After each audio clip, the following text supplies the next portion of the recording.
തമിഴ്നാട്ടിൽ വിശ്വാസ വോട്ട് നേടി വിജയ് സർക്കാർ. അണ്ണാ DMKയിലെ വിമത വിഭാഗത്തിന്റെ ഉൾപ്പെടെ 144 പേരുടെ പിന്തുണയാണ് സർക്കാരിന് ലഭിച്ചത്. വിപ്പ് ലംഘിച്ച് വോട്ട് ചെയ്ത MLA-മാർക്കെതിരെ തുടർ നടപടിയെടുക്കുമെന്ന് EPS വിഭാഗം അറിയിച്ചു. தீர்மானத்தை ஆதரித்தோர் அதிகமாக இருப்பதால் மாண்புமிகு முதலமைச்சர் அவர்களின் தீர்மானம் நிறைவேறியது, வெற்றி பெற்றது. 144 പേരുടെ പിന്തുണയോടെയാണ് വിജയ് സഭയുടെ വിശ്വാസം നേടിയത്. കോൺഗ്രസ്, VCK, CPM, CPI, മുസ്ലിം ലീഗ് എന്നീ പാർട്ടികളുടെ പിൻബലത്തിൽ 120 പേരുടെ പിന്തുണ നേരത്തെ തന്നെ TVK ഉറപ്പിച്ചിരുന്നു. EPS-നോട് ഇടഞ്ഞ അണ്ണാ DMKയിലെ CV ഷൺമുഖം, SP വേലുമണി വിഭാഗത്തിലെ 25 MLA-മാർ കൂറുമാറി വിജയിൽ വിശ്വാസം രേഖപ്പെടുത്തി.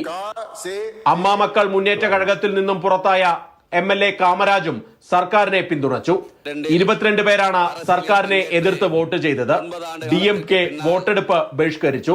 NDA ഘടകകക്ഷിയായ AMMK MLA-യുടെ വോട്ട് വിജയ് നേടിയതിനെതിരെ ഉദയനിധി സ്റ്റാലിൻ രംഗത്തു വന്നു. കൂറുമാറ്റത്തിൽ അണ്ണാ DMKയിൽ പൊട്ടിത്തെറിയുണ്ടാകുമെന്ന് ഉറപ്പാണ്.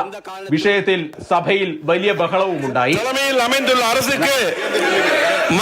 முதலமைச்சர் கொண்டு வந்த நம்பிக்கை அம்மா அவர்கள் கொண்டு வந்த 100 யூனிட் இலவச மின்சாரத்தை വിമത വിഭാഗത്തെ അയോഗ്യരാക്കാൻ EPS വിഭാഗം നീക്കം തുടങ്ങിയിട്ടുണ്ട്.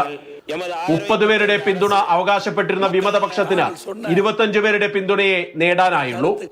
KV Sreedharan, Mathrubhumi news, Chennai.